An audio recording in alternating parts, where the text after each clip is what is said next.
And it came to be afterwards that David inquired of Yahweh, saying, Do I go up to any of the cities of Yehudah? And Yahweh said to him, Go up. And David said, Where should I go up? And he said, To Hebron.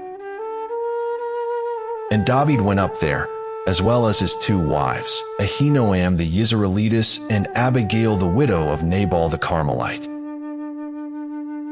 And David brought up the men who were with him, each man with his household, and they dwelt in the cities of Hebron. And the men of Yehudah came and anointed David sovereign over the house of Yehudah there. They also reported to David, saying, The men of Yabesh Gilead are they who buried Shaul. David then sent messengers to the men of Yabesh Gilead and said to them, You are blessed of Yahweh, for you have shown this kindness to your master, to Shaul, that you buried him. And now, Yahweh show kindness and truth to you, and I am also going to do you good, because you have done this deed. And now, let your hands be strengthened and be brave, for your master Shaul is dead, and also the house of Yehudah has anointed me sovereign over them.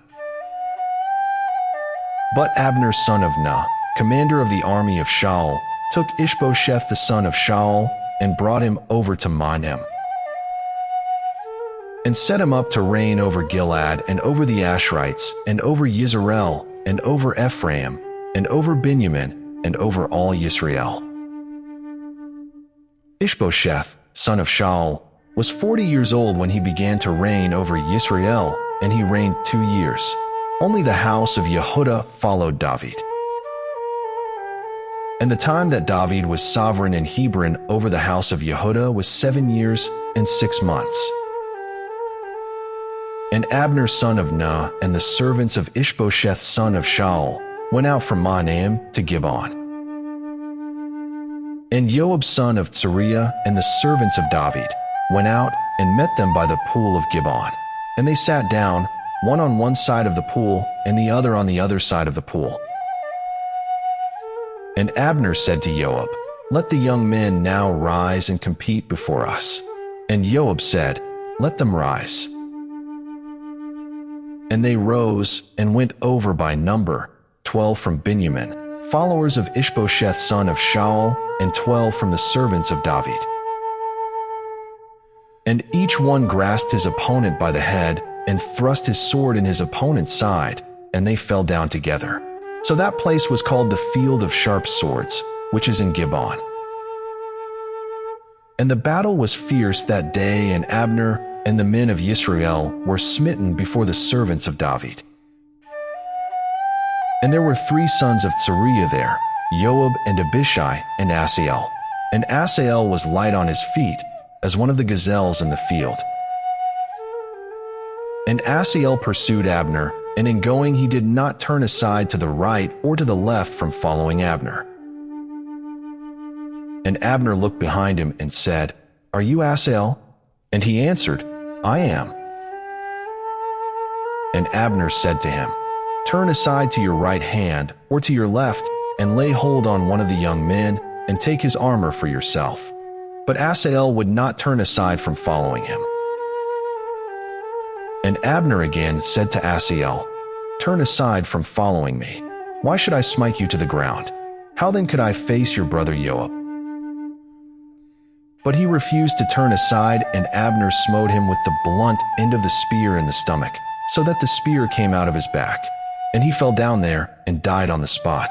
And it came to be that as many as came to the place where Asael fell down and died, stood still.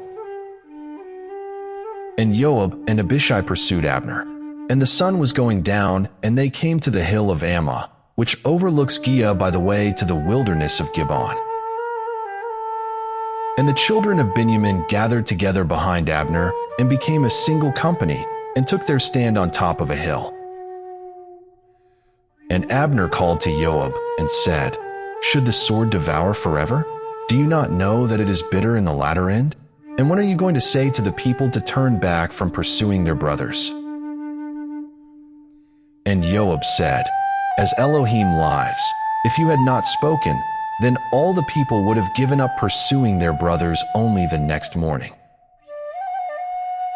Joab then blew a ram's horn, and all the people halted and pursued Israel no further, nor did they fight any more. And Abner and his men went on all that night through the desert plain, and passed over the Jordan, and went through all Bithron, and they came to Mahanaim. And Joab turned back from pursuing Abner, and when he had gathered all the people together, there were missing of David's servants 19 men and Asael. But the servants of David had smitten, of Benjamin and Abner's men, 360 men who died. And they brought Asael and buried him in his father's tomb, which was in Bethlehem. And Joab and his men went all night, and they came to Hebron at daybreak.